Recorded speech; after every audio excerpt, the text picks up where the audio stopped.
Welcome to another episode of the Reboot Chronicles, a no-holds-barred forum with global leaders, authors, entrepreneurs, and CEOs about how organizations stay focused on growth and innovation in unprecedented times. I'm your host, Dean Tobias, coming to you live from Reviv's North American headquarters in Chicago, and we would like to thank you for joining us from around the globe today.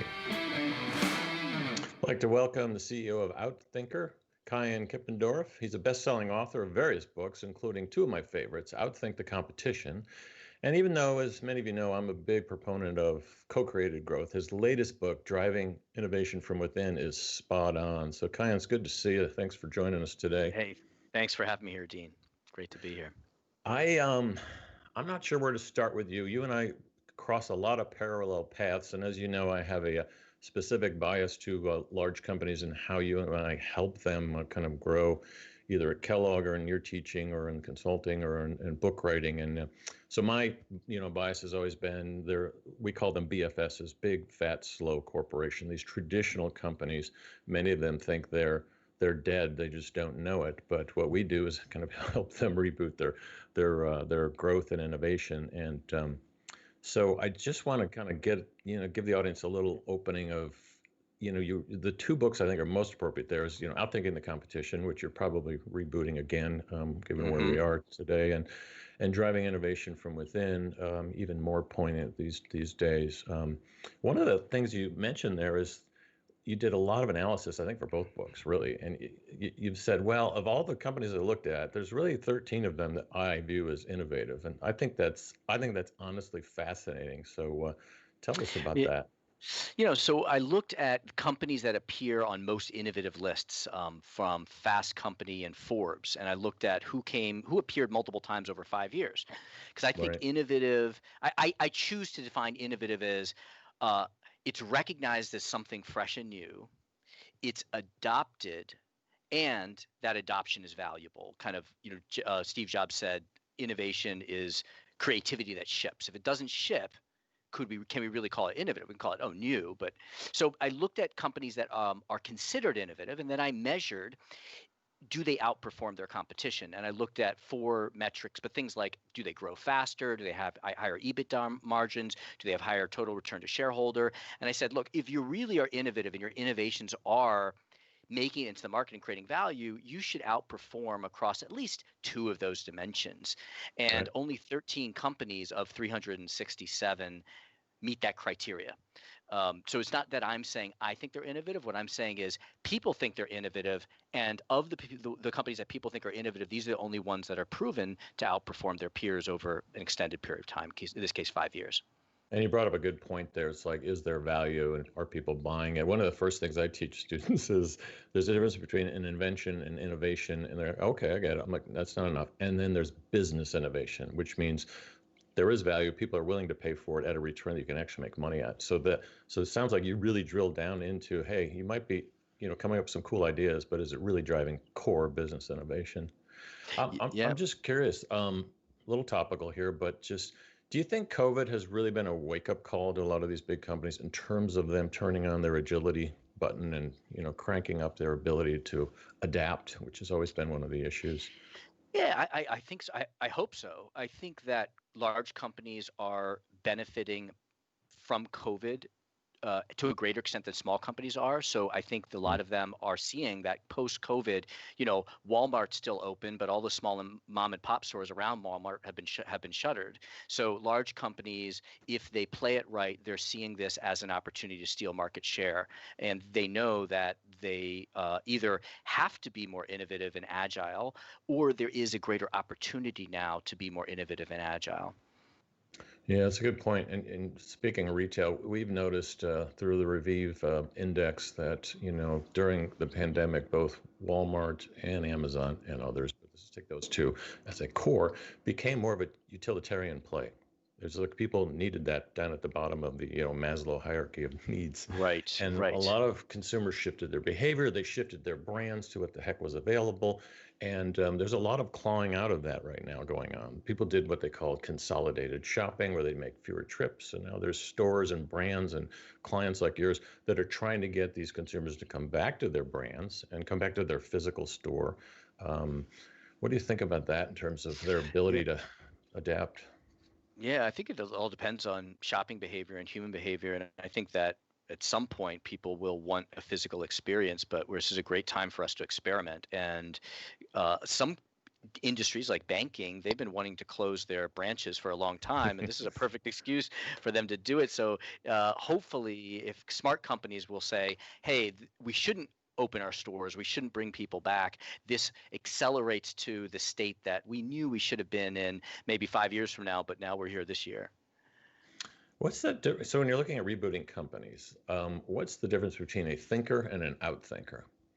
So there's a concept that kind of my work is rooted on, which I call the fourth option, which is if you look at great innovators from modern, Elon Musk's or Bill Gates or Gandhi, they all look for this thing that I call a fourth option. Gandhi said, first they ignore you, then they laugh at you, then they fight you, and then you win. So his strategy was to do things that his enemy, in this case, the colonial Britain, would ignore and laugh at. And so that's disruptive innovation. That's blue ocean. Sun Tzu, the Chinese general, wrote The Art of War. He called it taking whole. It's just one strategic concept. And so what we're looking for are people who have the ability to see when others have stopped thinking. Mm-hmm. And then they think of a new option, a fourth option.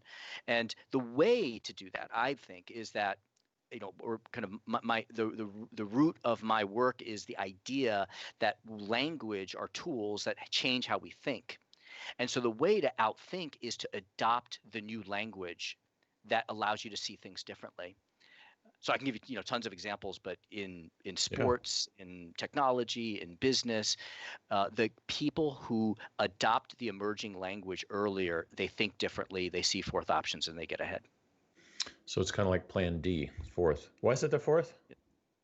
Well, when I was at McKinsey, they trained me to break everything down into threes, threes and three sets of threes. And three just symbolizes the point at which you sit back and you think, okay, we've got enough options. Let's choose between the options. Right. At that moment, you stop looking for new options. So it's symbolic of the fourth option beyond that. And hopefully it's a Venn diagram. So it's that connected tissue in between all these options is sometimes where there's interesting things to discover.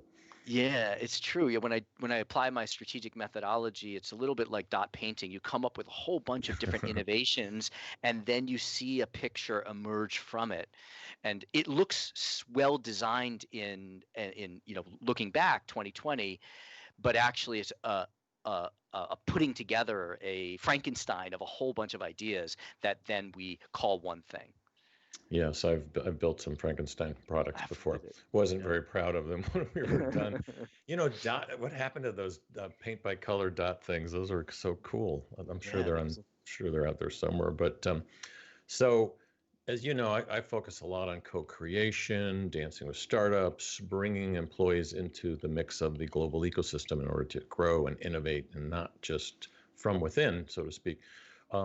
Tell us about the concept of from within, and of course you've got to start with your people, right? Have a lot of companies forgotten that? It seems so intuitive. Yeah, I think that the easy solution to innovating from within is to isolate a group and fund it and carve it out and protect it.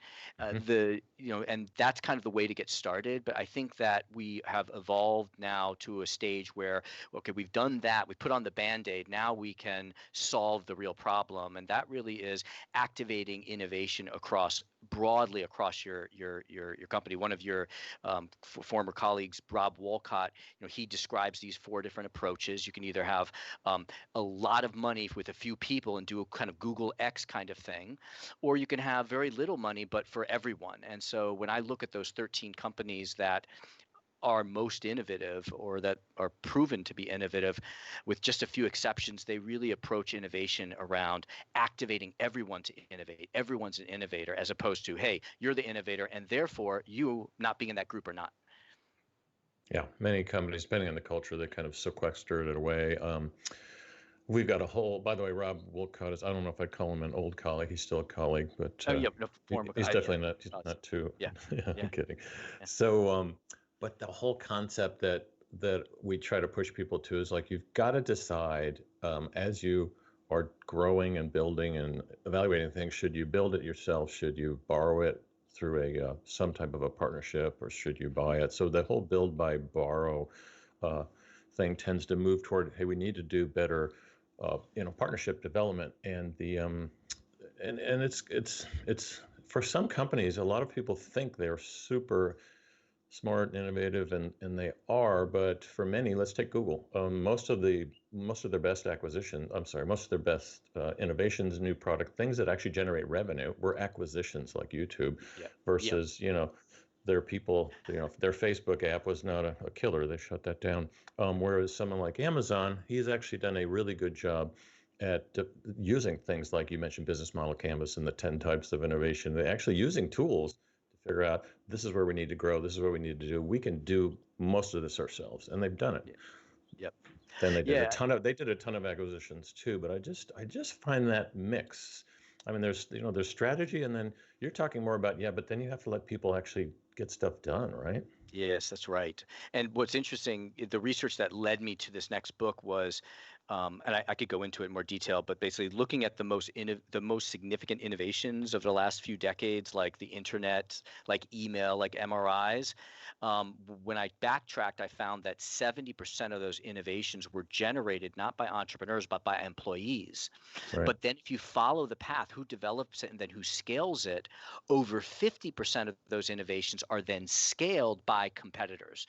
Right. So what that speaks to is your people are generating valuable ideas, but to your point, we're not enabling them, empowering them, allowing them, training them, whatever that is, to actually act and build those things. They get rejected, they escape the company, and someone else Of builds them course. and builds a value from it.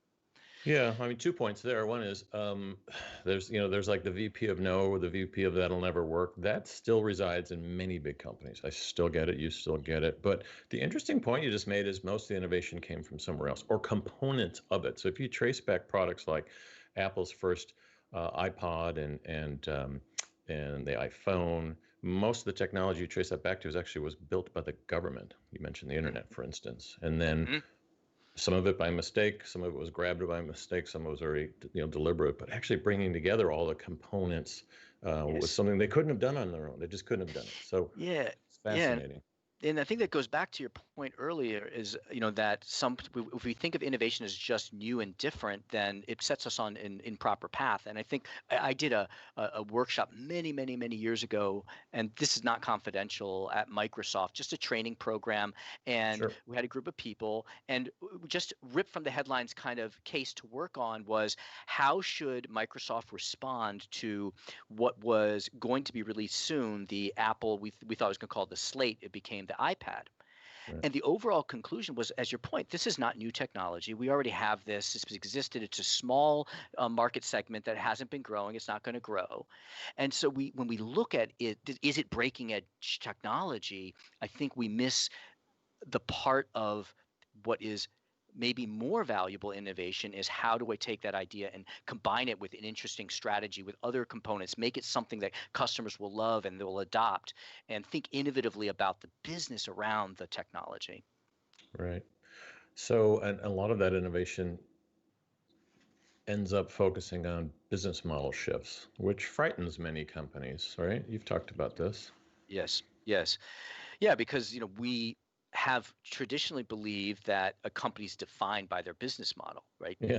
American Express has one business model, which is giving checks that you can spend while you're abroad, and then they have to pivot and change their business model to a credit card Most model. people don't know what those are. Yeah, Traveler's checks. yeah, Yes. traveler's checks, Don't and leave home without them.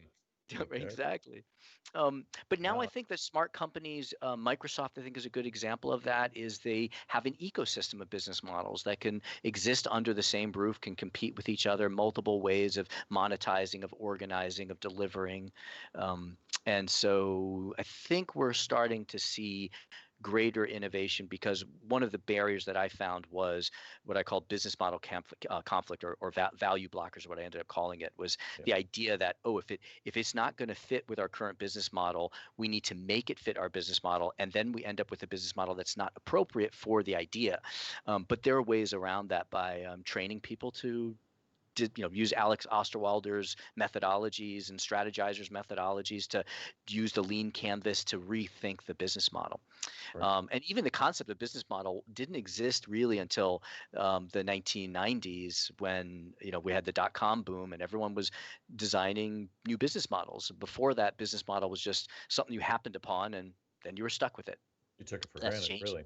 Yeah. Yeah. And COVID has shifted that. There's a lot of examples out there of companies that they've been turned upside down and they've said, wait, there is another way to this. Like, yeah, we've been telling you that for 10 years. So it's Right.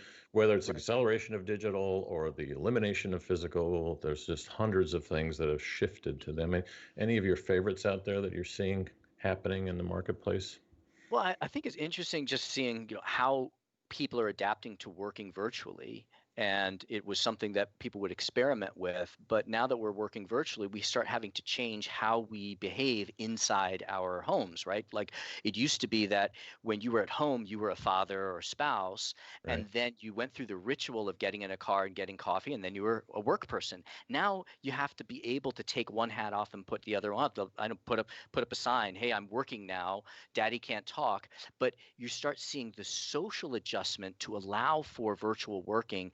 And I think that we're going to see a lot of companies and people not wanting to go back to the office. Yep.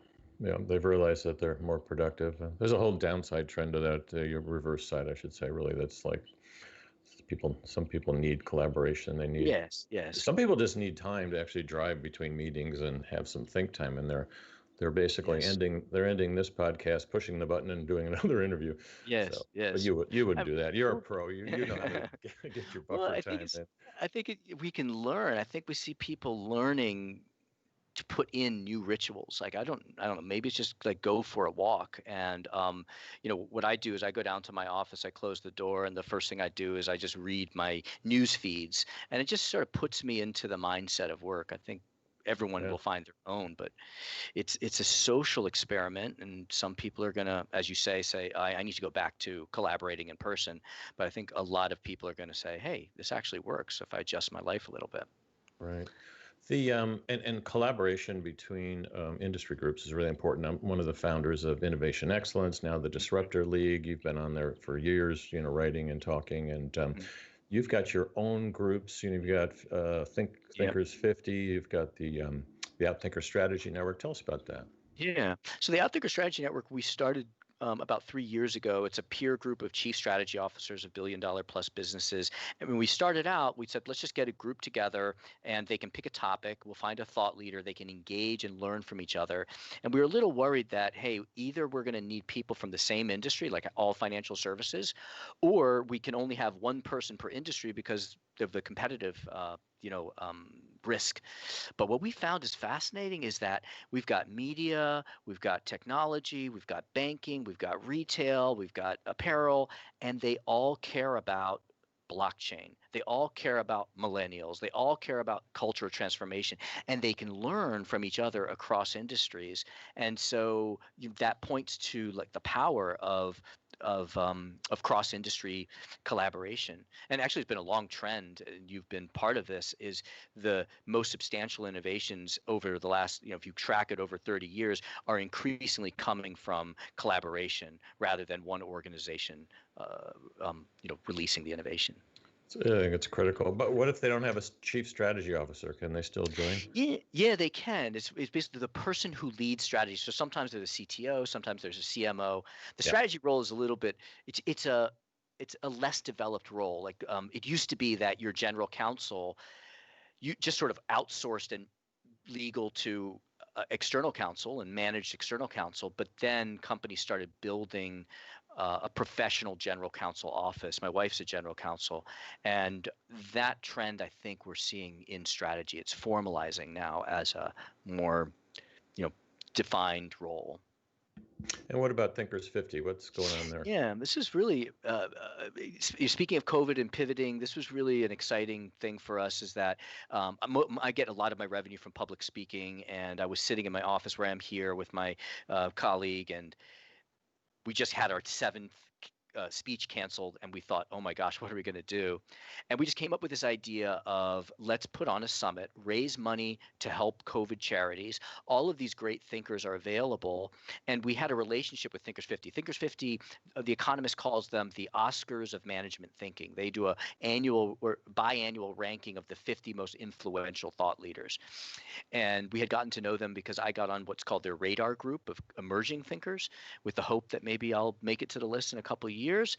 And so we reached out to them and said, hey, let's get Renee Mauburn, let's get Rita McGrath, let's get Roger Martin. And we just put together this amazing who's who list. We raised $160,000 for charity in these two events. We did 24 hours, 24 speakers. Anyway, it was just something to do. We made no money from it, but it was something to do that meant something, that a moment in time opened up for us. And so we've decided to do is collaborate with them, and we're going to evolve it into a 1-year program. I could go into more detail with that, but that's kind of what I think points to what is the future of education, especially executive education. What's the future of speaking?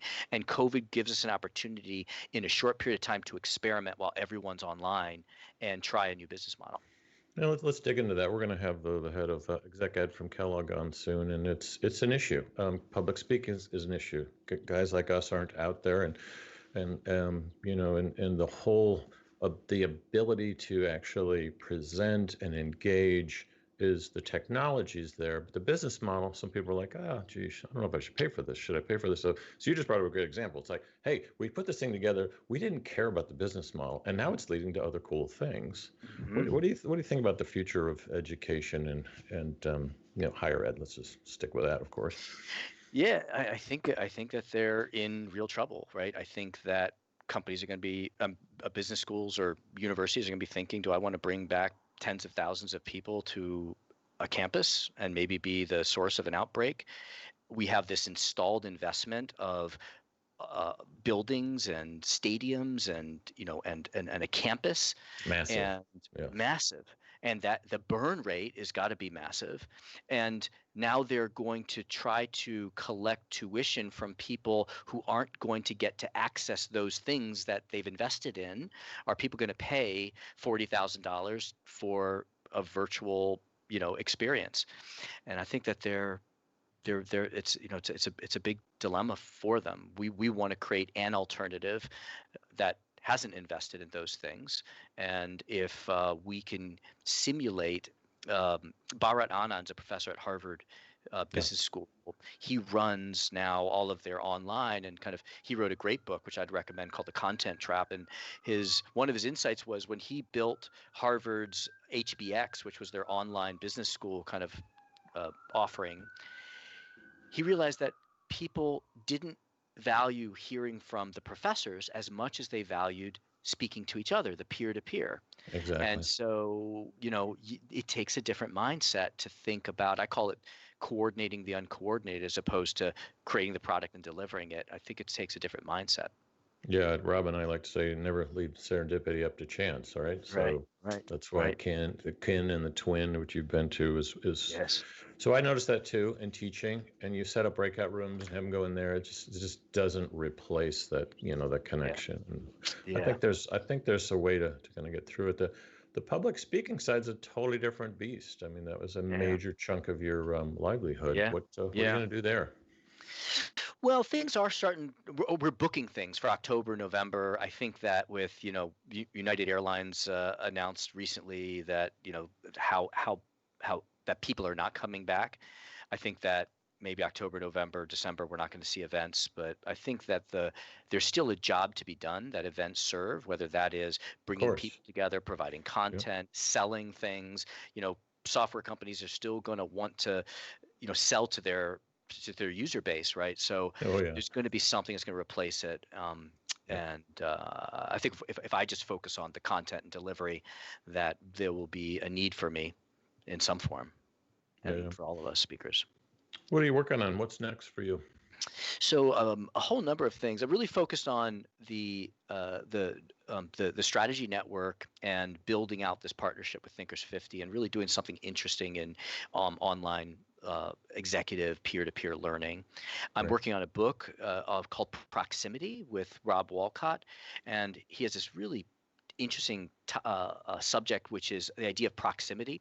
Right. When we did our summits, it was the number one mentioned word, proximity. The whole idea is you can explain the trajectory of all technology by looking at that it moves the recognition of the demand to the delivering of the value ever closer, ultimately to zero. Which is what Amazon's really been oriented towards. But we can track the evolution of any technology and explain it with that.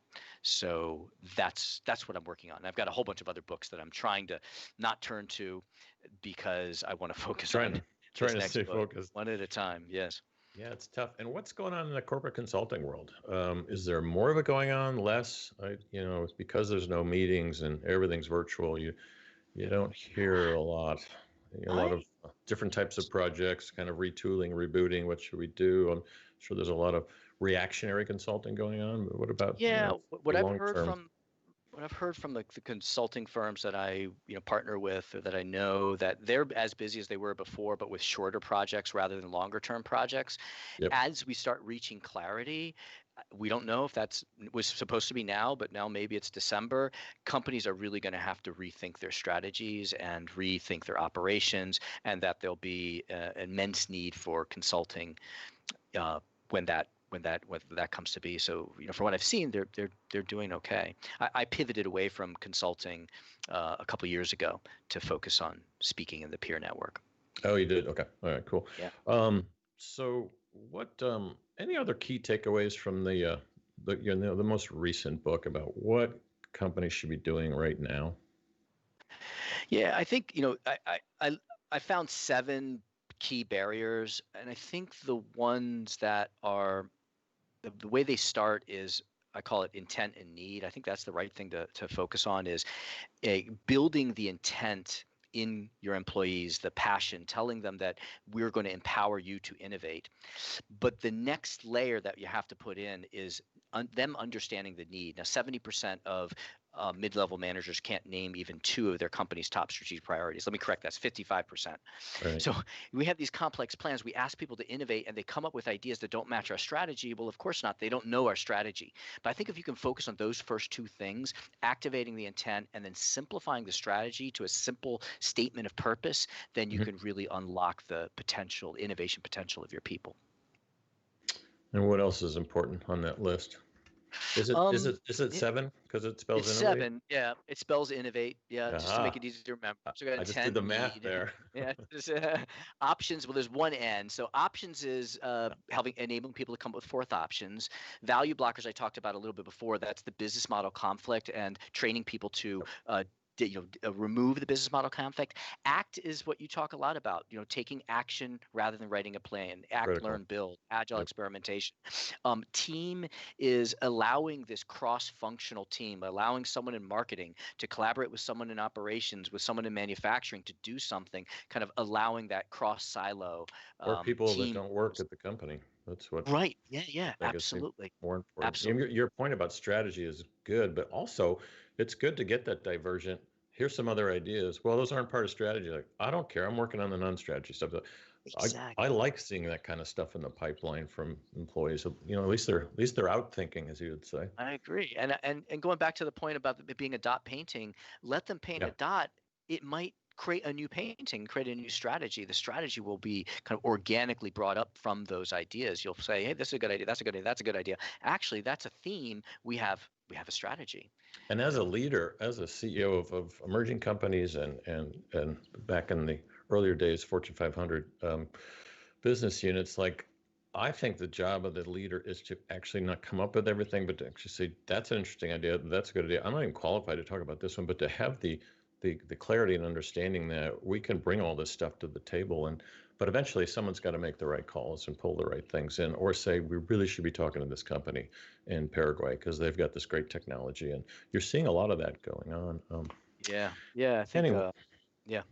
Ken, we really want to thank you for joining us today. You've got a lot going on. I'm just wondering, so much stuff on your plate. What kind of words of wisdom would you give corporate leaders right now that are thinking about going back to the office, but eventually they've got to get back to a growth agenda, and that is not what's being focused on right now. So I understand that, but what Yeah. kind of short-term advice would you give them? Well, I would say it's now's a time where we all need to rethink our strategies. Our strategies are probably mostly irrelevant, but we don't have the clarity yet to be able to build those. So, can you be okay with being mid-step, with not knowing what the strategy is, in order to be active and have the right assets and capabilities in order to, when clarity comes, be able to turn on the strategy. But it's okay. It's okay if we don't know right now what the strategy will be. Yeah, good advice. Thanks, Ken. You've been listening to Kyan Kipranoff, and he is coming to us from Connecticut. Forgot to mention that. Got a beautiful home there, and appreciate you being on. And maybe next time we'll do this in person at one of your summits. Be great. Would love that. Thank you for having me. Yeah, thanks.